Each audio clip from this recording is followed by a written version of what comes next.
I'm Kathryn from Reid, Briggs Insurance Brokers. I'm the property manager there. I've been working there for 24 years and I'm here to discuss how to avoid insurance pitfalls and when you can't avoid the disaster, because obviously it happens.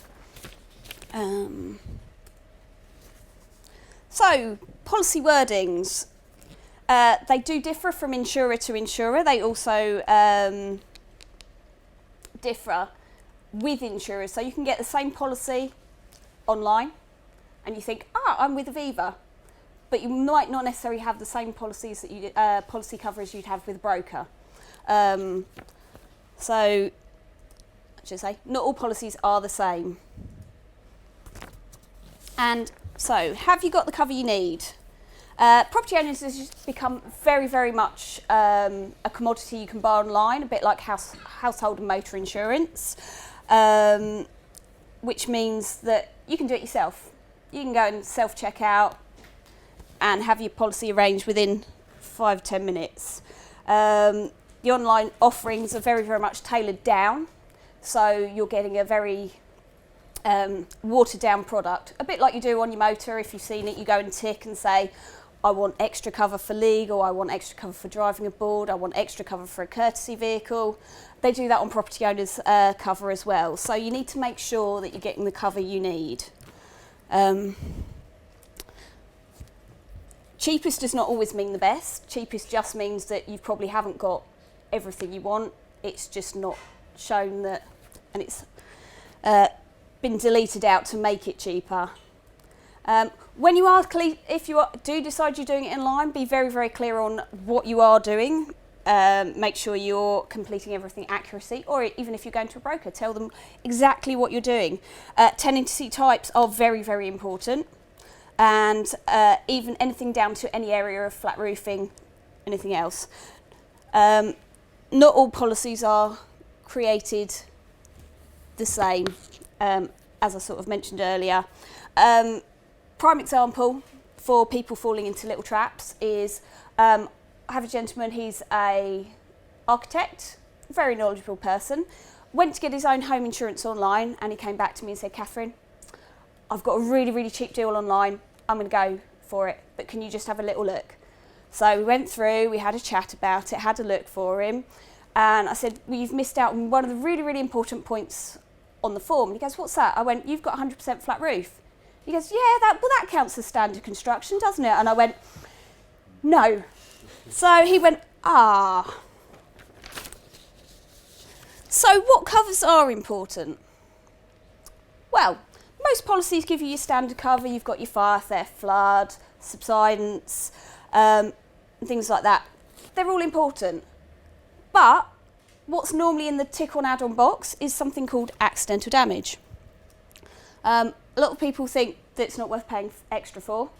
Well, you might be surprised that it's probably the second most claimed under section of a policy after escape of water. What does it cover?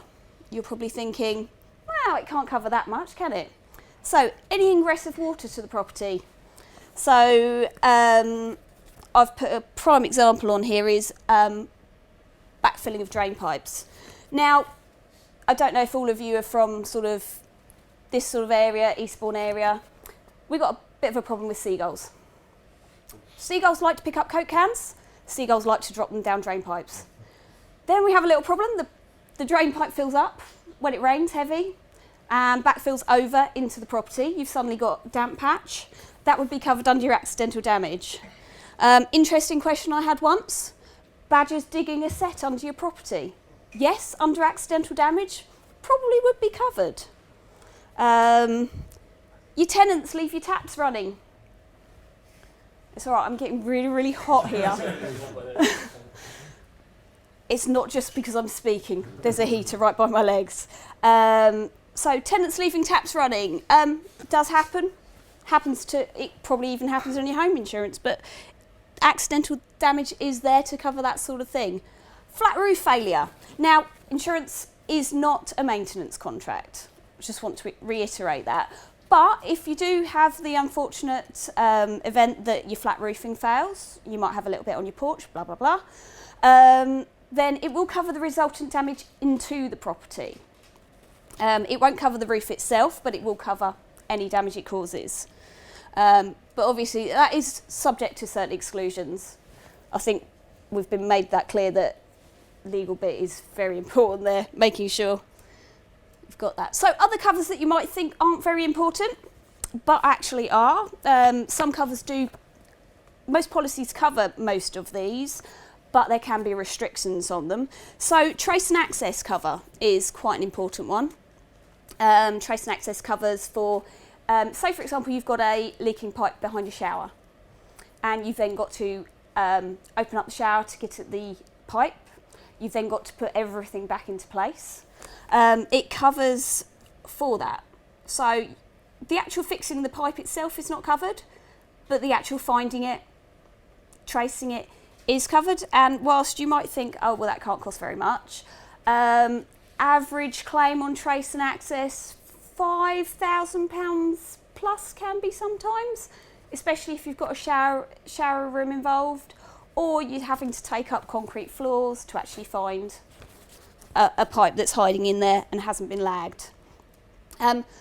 Loss of rent, and I'm putting under alternative accommodation because if you deal with blocks of flats and things like that, you might have leaseholders in situ.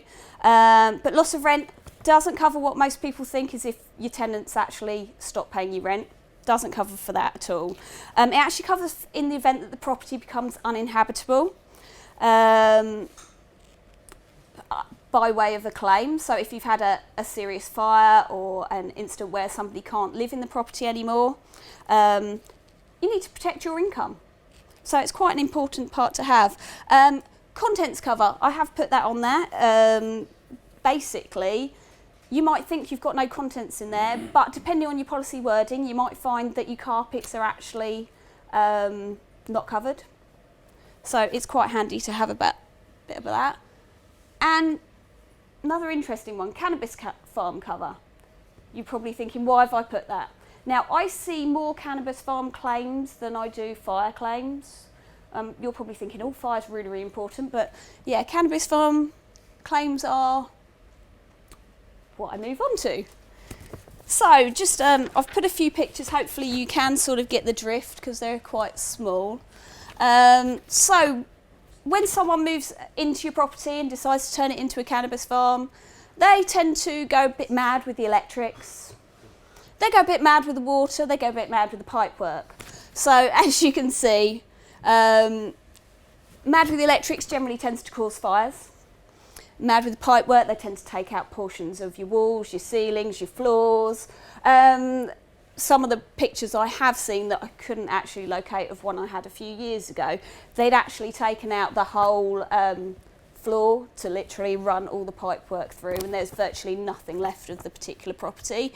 They also tend to generally make a mess. Another one I had a few years ago, actually the upstairs flat was being used as a cannabis farm, and the first thing they knew about it was that the whole, the ground floor was a shop, and the whole flooring collapsed into the shop. So not all policies do cover cannabis farms, but if you're lucky enough to have the cover, it is a handy one to check on. So nobody deliberately rents their property to a cannabis farm, or hopefully. Now, you might have an existing tenant that's actually been in your property for years and years and years who you think is the best tenant in the world ever. Let me tell you a little story about one of my clients. They'd actually been to the property the week before it was raided. They'd stood outside, they'd have a very, very nice chat to their lovely tenant who was still paying the rent. And it was only when the property was raided and the damage, which came to about £20,000, was found, did they find it was a cannabis farm. They had no idea. It was very, very cleverly done, taped up so you couldn't smell anything. He'd apparently fallen on hard times. He couldn't afford to pay for his rent, so somebody had very nicely said, well, if I give you some cash so you can afford everything, will you let us come and use the house? And that's what had happened. So how to Avoid. So make sure you check your property every 3 months or however often the tenancy allows for. Keep a log and make sure you keep it checking that log. So if your managing agent is doing that for you, make sure you check to make sure they're doing what they're supposed to be doing. Obtain and record formal identification of a prospective tenant. Be wary of the tenant who pays you cash, obviously. Make sure you're getting references. And if it still goes wrong, then provided you've done all this and you have the cover under your policy, it should still protect you. However, please refer to your own policy for terms and conditions. Okay. Another big problem we see is people not letting us know about unoccupancy. So wording does vary from insurer to insurer, not just across for single properties, but also for blocks of flats as well. So some properties just say you must notify us of every single flat that becomes unoccupied. Others say if 20% comes unoccupied of a building. Others say on a house it might be 15 days unoccupancy, right up to 90 days unoccupancy. So there is a whole big variation on that. So make sure you know what your policy tells you. It's quite a critical thing, because if you haven't told them that it's unoccupied, quite often you'll find that going from having this much cover, it's suddenly down to this much cover. Where this can go wrong. So I'll give you an example. Direct Line, in their standard policy wording, the cover says that the property becomes unoccupied at 30 days. However, at 20 days, you have to be checking the property, keeping records and ensuring that there's certain security in force. So it gives you a bit of a mixed message. So although it says it doesn't become unoccupied for 30 days, even at 20 days you're supposed to be doing certain things under that policy wording. Another big thing we see is underinsurance. Believe it or not, as much as 40% of the properties in the UK are underinsured. What does that really mean? Well, Frank, don't ask why I picked Frank, it was just a name that popped into my head. Frank bought a building and he insured it for 500,000. Reinstatement value was actually $1 million. Therefore, Frank was only insuring his building for half the cost to rebuild it. So in the event of a partial claim or a full claim, Frank would only receive 50% of his settlement because he's only actually insured it for half. So in realistic terms, if he had a claim for 400,000, the insurance company would probably only pay him 200,000. So that's quite a big difference that Frank's got to find in his own pocket. So things you can do to avoid this is by having your property professionally valued. Most insurers recommend every 3 years. Some even have a clause that say if you have had it professionally valued within the last 3 years, then they don't put any sort of penalties if you do find yourself underinsured. Things to think about is whether or not you've altered or extended the property, because that actually does make a difference to obviously the rebuilding costs that you might not have thought of. Have you factored in other costs? So fences, gates, walls, car parking, the list goes on.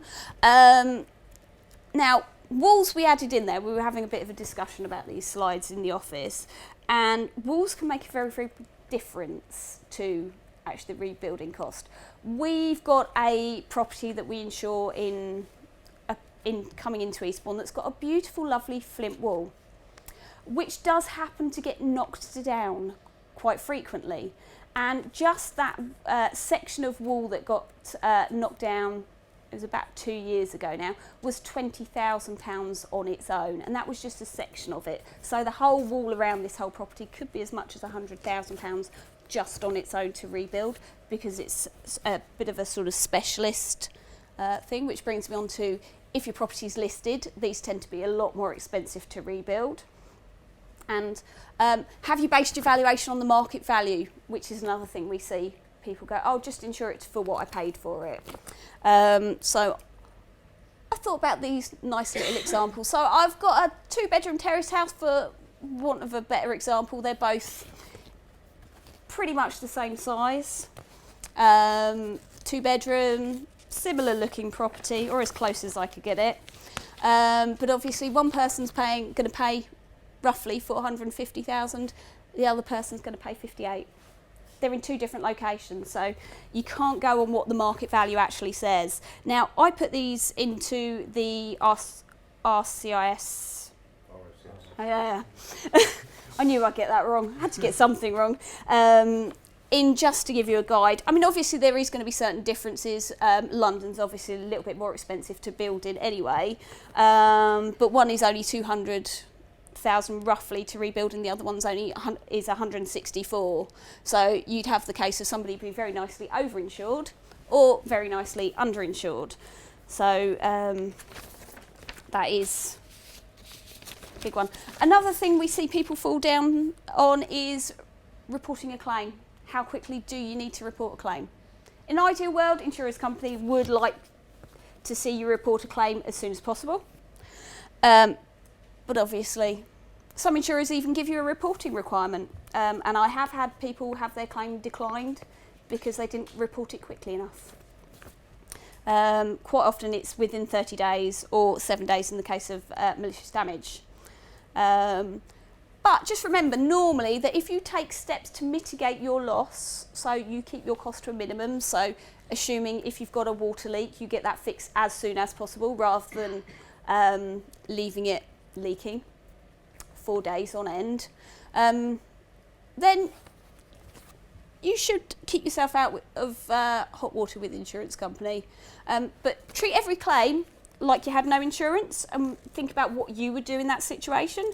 That will normally give you a good guide as to what you should do. So obviously, most of you wouldn't go and normally go and rent a house just because your ceiling's fallen down. You just clean it up and carry on. So my top tips from this are, remember, always insure for your worst case scenario. I think that goes without saying. Obviously, a fire, if you think that's a fire in a bathroom, just think what the rest of the property will look like. Know your policy wording. Make sure you've got enough cover. Know your tenants. Deal with any claim as though you had to pay for it yourself. And keep clear records of everything you do. Any questions?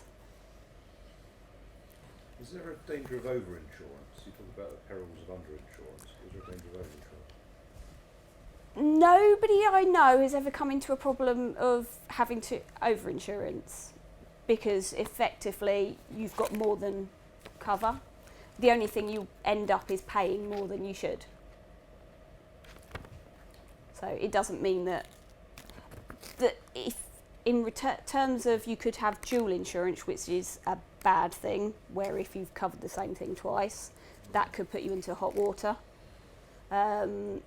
Where you might have a battle between the insurance companies as to who's going to pay because there's 2 policies that cover it. But actually having insured something for 400,000 when actually it would only cost 200 is not going to cause you a problem. It's the underinsurance where there is a problem. I think the only circumstance in which it might be treated slightly differently would be if there was a clear intention you were trying to get the 400,000, you were making a claim for something that you'd artificially inflated and insured and that. Yeah. From setting up a policy in innocence, thinking because you base it on that example of the terraced house at 450, they're not going to criticise you when you put a claim in if you're not being dishonest and trying to get more than you're entitled to. A lesson here in terms of property investors and developers, a few of you in the room here, is make sure you've actually got insurance. You'll be surprised how many times people just don't. They just think, well, I've built it out, there's 12 flats there, I'll be selling them soon anyway, I don't need the insurance. And also, obviously, when you've got sites that are unoccupied and you've not got and it burns down. Just to add on to what you've added there, but in terms of another type of insurance that we come across as solicitors, and that is obviously insurance for covenants, restricted covenants, which obviously people think is some kind of policy that covers all ills. However, the main thing I will say is if you do ever buy a site where you get a policy in place for a restrictive covenant that may be from years and years ago, where we can't trace the original person with the benefit, don't go down the pub and talk about it, because you will invalidate that insurance if one person finds out and then the insurance company come and investigate. And it has actually happened, where someone's gone into a pub and gone, yeah, I just bought the site next door, it's fine, you know. And someone said, oh, there is a restrictive covenant on there. No, mate, it's fine, I've got an insurance policy through my solicitors, completely invalidating it. So there are things like that that happen. So yeah, please, obviously, in terms of insurance, Reid Briggs will do any insurance for developers and obviously on your empty properties. But legal insurance is another thing, which is a conversation for another time. Kathryn, thanks so much. Thank you, everyone. Thanks to all our speakers today, and thanks for everyone for coming. So.